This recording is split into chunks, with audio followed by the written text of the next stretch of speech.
Hey everyone, welcome back to the channel.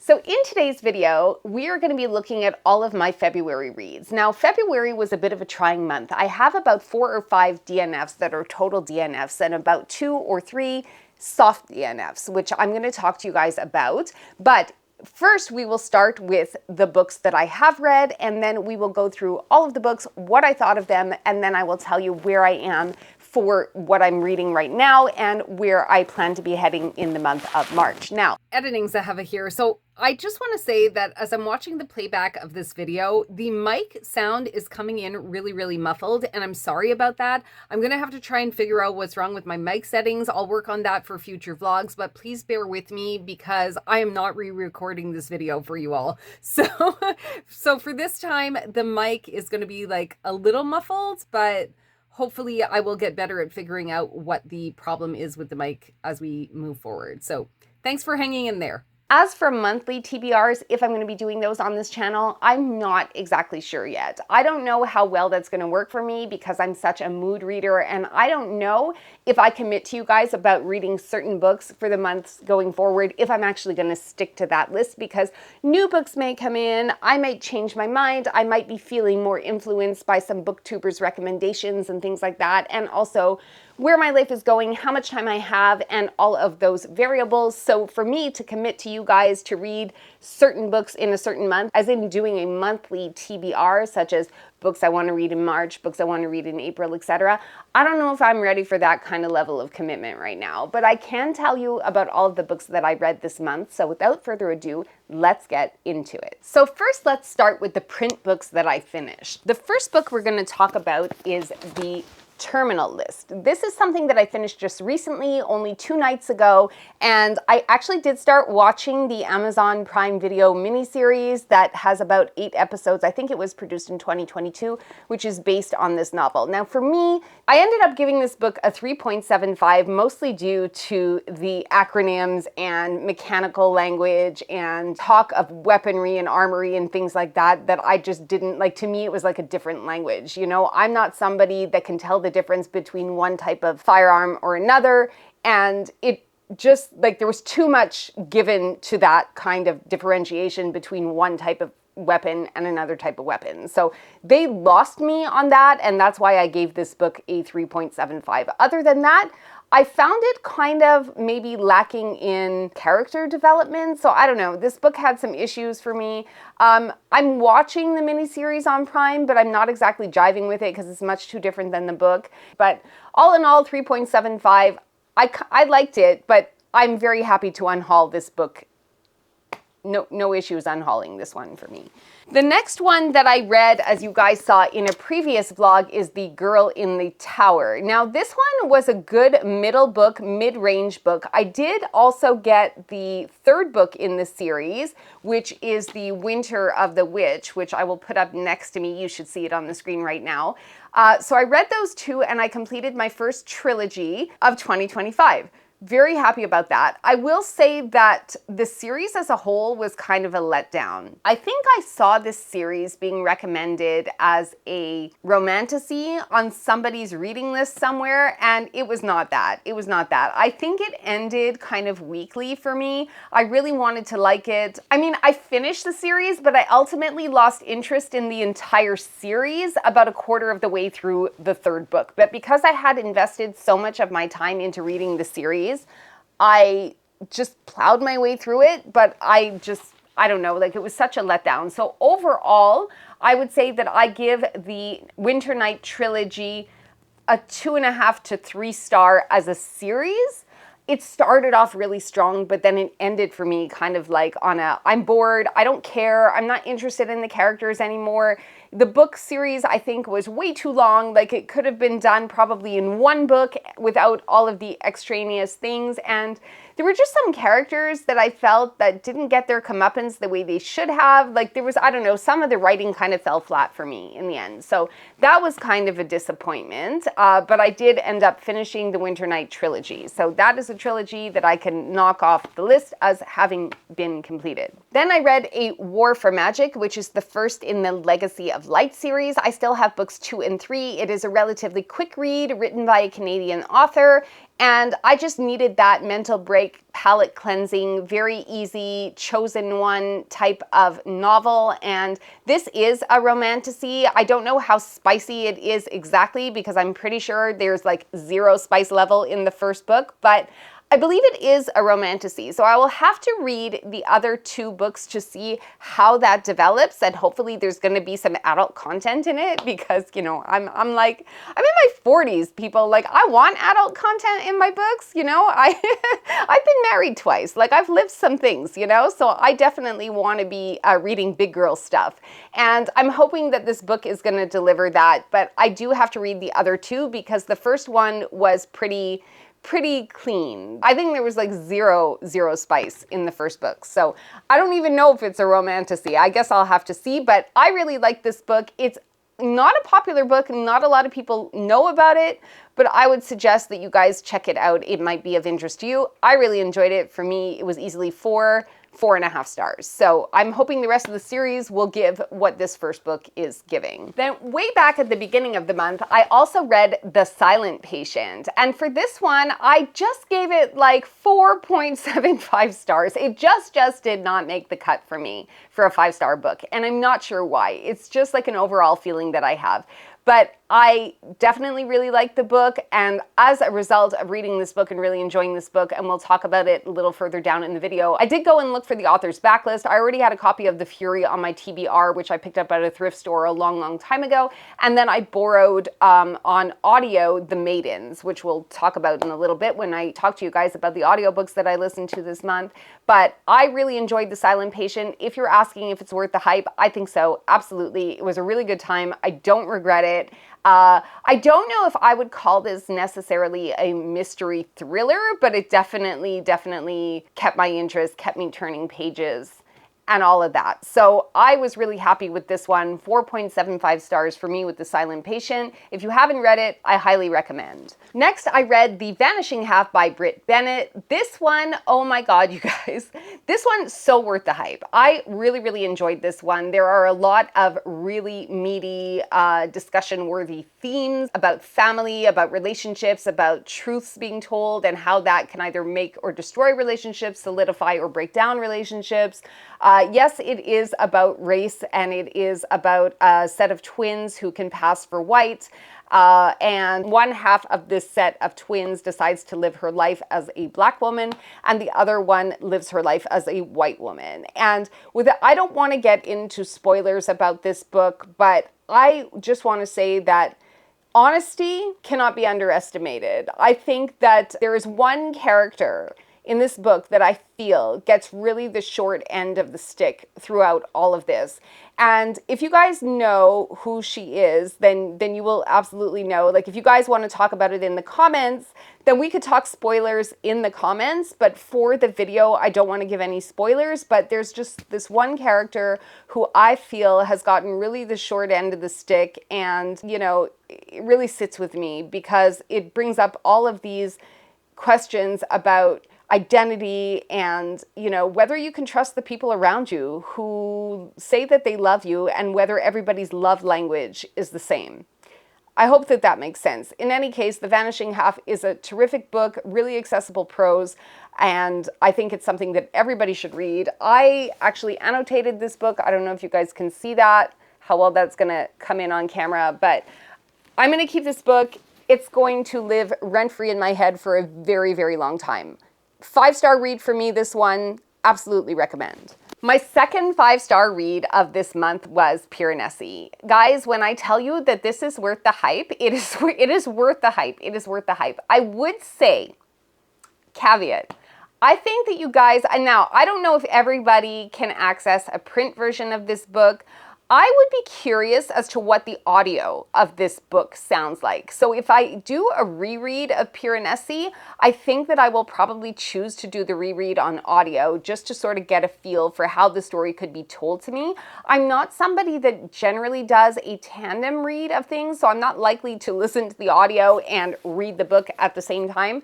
Probably not going to happen. But this book, really, I understand the hype. I understand why people can't give you a good summary summary of what happens in the novel, because if you say just one thing too much, then you give the whole thing away. But essentially, for those of you who don't know Piranesi, and I don't know how you can be on BookTube and not know Piranesi, but in case you don't, this is about a man goes by the name of Piranesi, who is living in this house with endless doors and corridors and hallways and rooms, and the house is just sort of ever expanding.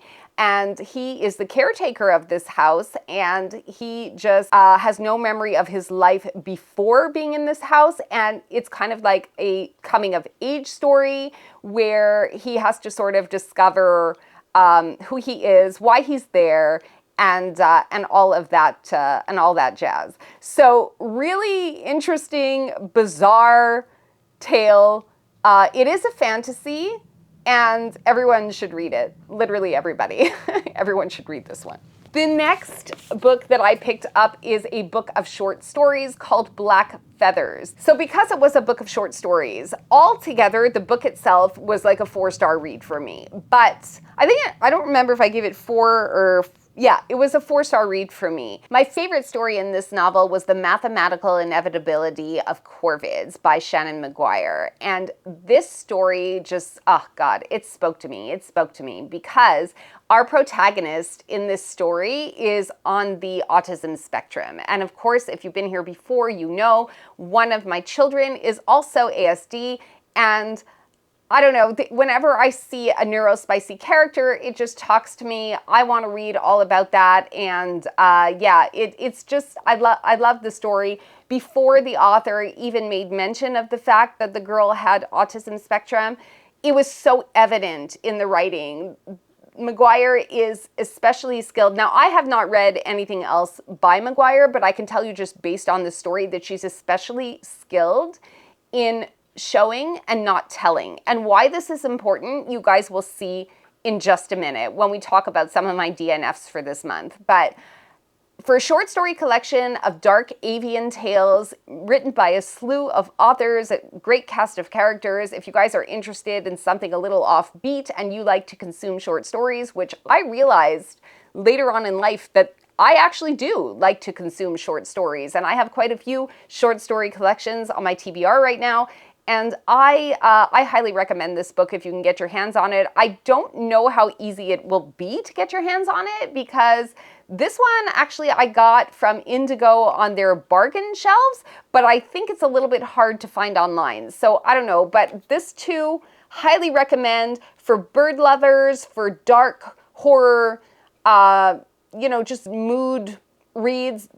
It's dark avian tales. That's what it is. So recommend this one for people that like that type of genre. And then lastly, in my print books, and because it was the month of February and I wanted to incorporate as many Black authors as I could to be reading for Black History Month, I did end up reading The Final Strife. So pat, pat, pat. I'm so happy with myself right now, you guys.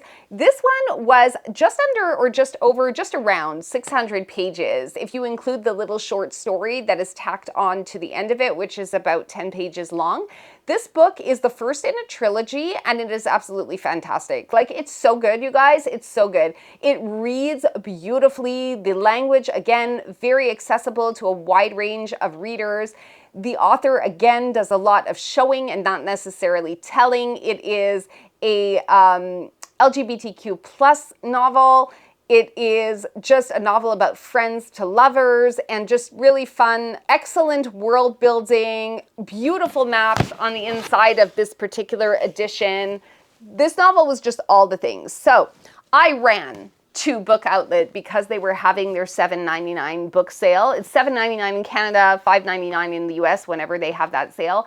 And I bought The Battle Drum, which is the second one in this series, and I'm going to definitely be keeping my eye out for the hardcover version of Ending Fire, because that one also has a beautiful Black woman drawn on the cover, and I just want all my books to look the same. I'll see if I can find a picture of it and put it up on the screen for you. I didn't read it, but it's on my wish list. I also finally finished The Medicine Woman of Galveston. Now that one, oh my God, you guys, the ending kind of left me a little bit disappointed. First of all, I started that book, I should say that was on my e-reader. That was on my Kindle. And just so that we have like a bit of clarity here, okay, I want to sort of divert from the vlog a little bit to tell you guys that I am a Goodreads user, okay? I use Goodreads. I have been using Goodreads for like 20 plus years. And I'm not likely to move to a different platform. I've tried to use Storygraph. I've tried to use Fable. It's not really working for me. I go to Goodreads out of habit. I know that people are boycotting Amazon. I don't care enough to change my habits. So I'm going to be continuing with Goodreads. If you guys want to follow me, my link is down below in the description. But I just wanted to clear that out there that I'm still going to be using Goodreads. I still, you know, even though Amazon has pulled out of Quebec, I still buy. I'm a creature of habit, you guys. So I'm going to keep buying from Amazon. And I don't say this to stir up trouble, but in case that is triggering for some of you guys, I'm always going to refer to Goodreads. I use Goodreads. Is their system perfect? No, but neither am I. So as I'm a creature of habit, I'm going to continue to use Goodreads for the foreseeable future, because just managing all of my reads on all the different platforms, trying to keep Fable updated, trying to keep Storygraph updated, I don't have time for all of that. I'm keeping a journal, and that's enough with Goodreads as well. So anyway, I just wanted to have that little parentheses in the vlog, but moving on, Medicine Woman of Galveston. I read that one on my Kindle, and that was through Prime Reading. And that took me a few months because actually e-readers are my least favorite way to read books. I go in order of priority from print book to audiobook, and then lastly to an ebook. So it is my least favorite way to consume books, but sometimes, you know, you're just traveling, or, you know, the situation just calls for an ebook, and it's always nice to have one. So eventually I finished reading The Medicine Woman of Galveston, and I'm not really sure why it's titled The Medicine Woman of Galveston. Most of the book takes place as they're traveling around. If you guys don't know what this story is about, it is about a woman who, right before the big hurricane that devastated Galveston, Texas, she has failed in the operating room, and she's going through kind of like a crisis, an identity crisis. And she has sort of hung up her spurs, so to speak, and is no longer, even though she's a doctor, she no longer practices medicine, and she's having trouble paying the bills. And some grifter comes along and offers her a job in his traveling medicine show, where basically he sells snake oils and, you know, fake medicines to people that are coming expecting to see a doctor. And by having Tusha with him in his traveling medicine show, he can claim that a real doctor is prescribing or treating the patrons of this spectacle, which is essentially he's got a ragtag group of people that are all indebted to him in some way, and they are made to stay with him and travel with him. But The Medicine Woman of Galveston, basically everything that takes place in Tusha's storyline takes place before they get to Galveston and before the hurricane. I don't want to give away spoilers, but like only 5% of the book basically takes place in Galveston. So it just kind of bothers me that they call her the Medicine Woman of Galveston when literally none of the story takes place there. And she's not a medicine woman necessarily, like she hasn't come into herself by the time she gets to Galveston. So I don't know, I didn't like the title of that, and I just feel like because of that, I couldn't give it more than a 3.75 because it just didn't jive with the direction that the story takes you in. Is it worth the read? Yes, it's worth the read. I don't regret my time in that book whatsoever, but that being said, the context is I don't like reading ebooks to begin with, and two, I didn't love the title vis-a-vis where the story arc actually took you in the novel. So if you guys have read it and you have feels about that, you can leave your comments down below. So let's talk about the audiobooks that I've read this month. I finished 3 audiobooks this month. I started 6, and I'm currently in the process of reading 1 more right now. So I know that sounds a little confusing, but here we go. Let's talk about the ones that I finished. The first one that I finished is Alex Michaelides' The Maiden. So this is his follow-up book to The Silent Patient. really appreciated The Maidens. It was a good book to listen to on audio because there wasn't, I find that fantasy books are hard to listen to on audio because they require so much world building and you have to really pay attention, which is why there were 2 books that I didn't end up finishing on audio, and we'll get to those in a sec. But The Maidens was sort of self-contained, so I really liked that. And also there was a little bit of a nod to a couple of characters that you saw in The Silent Patient who made an appearance again in The Maidens, and that again was a sort of murder mystery. Following that, I listened to Shark Heart. Now, Shark Heart is, I kind of have feelings about that as well. I found that Shark Heart was a little bit dark. Like, I understand that it's a lit fic, and I guess sometimes I have trouble with lit fic, but I don't really think that I was the audience for that book. I think I vlogged about it a couple of vlogs ago, so if you want to go check that out, you can get a more in-depth review of what I thought about Shark Heart in that video. But essentially, Shark Heart has to do with a man who is slowly becoming a shark, and he is, of course, married, and he, it talks about how this relationship, or how the fact that he is turning into a shark affects his relationship with his wife, etc. So I don't think that I was necessarily the audience for this book. I think if I had not been influenced by YouTube and BookTube, I don't think I would have picked up this book on my own. I don't know. I feel like people want to label it as magical realism or fantasy, but to me it was just a lit fic kind of cloaked in the veil of magical realism and fantasy, because ultimately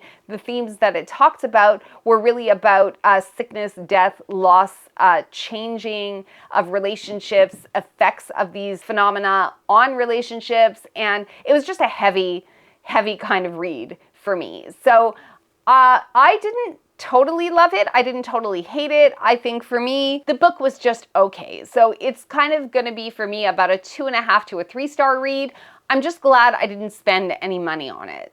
What I did really enjoy that I also listened to on audio, and actually just finished it this morning, is I Who Have Never Known Men. And it was written by a Jewish woman. I think she was based in France, but then had moved to Morocco. I don't know if I'm getting my facts right. If not, I'll correct it on the screen. But in any case, in the afterword, it does give you a little bit of a bio of the author, and I just thought that it was a really, really bizarre dystopian novel. It's not too long. It's only 206 pages. If you guys are looking for a quick audio that you can listen to, I think the runtime for that is about 5 or 6 hours. Again, if I was not influenced by BookTube, I'm not really sure that I would have picked this one up on my own. I tend to stay away from dystopian type novels only because they're very depressing, but this book is picking up speed and is definitely worth the hype. 100%, 100%, 100%, 100%. Okay, that being said, for me, it was a 4.5 star. I think that it's just because the topic of aloneness and just, dystopian society, just, I don't know, like for me, I can never rate that 5 stars. I don't want to be shaken that way, so, but it's definitely up there. And if anybody asks me if I recommend this book, 110%, I recommend it. I Who Have Never Known Men. Great read. Now we can talk about some of the DNFs. Okay, so if you've been here a minute, you probably see my vlog where I was talking about February not being such a great month. I had a few DNFs. I had Black Leopard Red Wolf, which I had some very high expectations of, which was just written in a language that completely just had me boggled. It boggled my mind. It was not something that I was able to get used to. I think I stuck with this book till around page 80, and then, tired of swallowing Advil just to be able to turn to the next page, I decided I was going to give it up. That was a library read for me. Very happy I didn't spend any money on it. That one went straight back to the library with the other 2 library books that I DNF'd, which were Goblin Emperor, for the same reason as Black Leopard Red Wolf. It had too many similar character and place names that I couldn't tell one apart from the other. The use of language of the they, thou, the, I don't know, it wanted too much to stylistically change the language for me, and I just ran out of patience. So I ran out of patience for that. I'm not reading, I don't mind a good deal of world building. The Final Strife did that fantastically. World building does not have to be jumping through hoops of fire, people. You don't need to invent an entirely new language. And even when George R.R. Martin did that with Dothraki and High Valyrian, he did not take over the entire book with a glossary at the end, giving you everything that you need to know to learn a new language. I'm just not interested in that. So The Goblin Emperor didn't do it for me. And based on complicated language and syntax and structure and too many place and character names being similar, and I couldn't tell who was who, and I just jettisoned that one. So no thank you, that one went back to the library.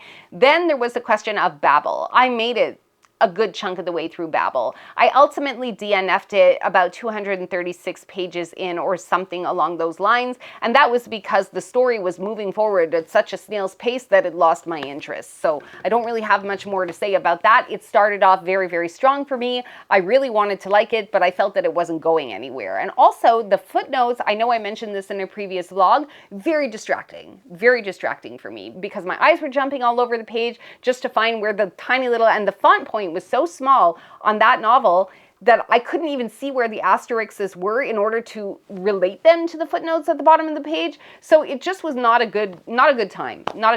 And don't get me wrong, you guys, I can see why Babel is such a popular book because the mastery is great, the premise is great, but it was so slow. It was so slow. And I guess just mentally, I couldn't handle it. I just could not handle it. So Babel went back to the library. And now I'm low-key scared to read the Poppy War trilogy or Yellowface. So I don't know. I will see if that author is for me or not, but only time will tell. Now I want to talk to you guys about some soft DNFs. So Gods of the Weirdwood. That was a soft DNF because I made the mistake of starting an epic fantasy series on audio. Never should have done that. I will wait for the print version and get back to it at a later time. Zodiac Academy, Shadow Princess. I know we said that we weren't going to talk about Zodiac Academy on this channel, but I've promised you guys to be transparent and honest with you guys. I did start the audio on that one. I'm not finished it yet. Another audiobook that I DNF'd was The Starless Sea by Erin Morgenstern. That was another one that the plot just lost me. It just lost me. It was written in a way that there's a whole bunch of little vignettes, and I understand from what other people have said that all those little vignettes, everything sort of comes together at the end. But if you've lost me throughout the novel and I have no idea what you're talking about or where you're going or where the story is going, then I'm lost. I'm hopelessly lost. So I did not finish that one because I didn't know where it was going and I got annoyed and it was just too confusing for me on audio, and I will probably never pick it up in print because I'm just I guess offended. I'm just offended because when books are so complicated like that and they require so much of you to like I don't know, I just had no idea what was happening with that book. So yeah, no for me. I also forgot to mention in my print books when I said that I had finished the Winter Night trilogy that The Bear and the Nightingale I also read this month in February, so just that to mention. And Zodiac Academy, The Reckoning, I did finish, and that was a Kindle Unlimited read for me. So that's just a couple of things. Then what else? Okay, the reading list. Here is a print copy DNF. I DNF'd this book super early, 15, 20 pages in, something like that. No, I DNF'd this book at 50 pages in. Just did not like the writing, very flat characters, not high stakes, or at least I didn't believe that the stakes in this novel were so high. I couldn't really buy the storyline of a girl that works at a library that hates her job and then all of a sudden finds a reading list and decides, oh, I'm going to read all the books on this list. Like, no, you're not selling me on this. So that was a DNF. Could not buy the storyline on that one. And then also on audio, I DNF Fourth Wing, you guys. I DNF Fourth Wing. Okay, so here's the thing. Why would I even want to read Fourth Wing to begin with? Because being a booktuber, you want to know what everybody else is talking about. Realistically, is it something that I would have picked up if I was not on BookTube? Absolutely not. Absolutely not. Not in a million years would I have picked up that book. But I feel like because I want to be part of the current discussion, I need to at least know what everybody else is talking about. And with the recent release of Onyx Storm and everybody getting really all, up in arms about it, I realized that Iron Flame for a lot of people was a little weak.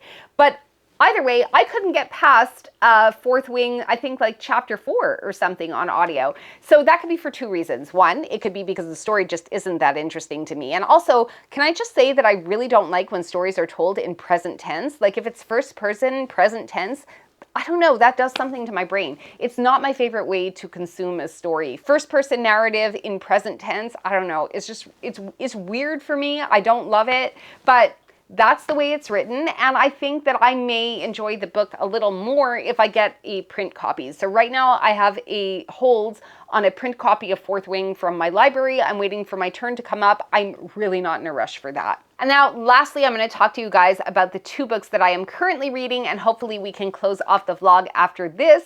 I am reading on audio My Dark Vanessa. Now I'm also reading in print Tiger Tiger. I didn't talk to you guys about it because I didn't complete it, but I think there's something wrong with me. I'm reading Tiger Tiger. I'm listening to My Dark Vanessa. I recently finished Lolita. There's something wrong with me. So we're gonna talk about My Dark Vanessa in the March vlog. Because just to let you know that even though there's 3 days left in the month of February, I'm closing out February right now because I have some other things I want to do with you guys. I want to go through my physical TBR. I also want to be scanning all my books into an app called LibIb. I don't know if you guys have heard of it. So I have some other projects that I want to be doing in the next 3 days, which means that I don't know if I'm going to have a lot of time to physically read books, but I do have one book, the cutest book ever, that I picked up at the thrift store yesterday. It's only 200 pages. I just started it. It's a cozy little detective fantasy coming out of Japan.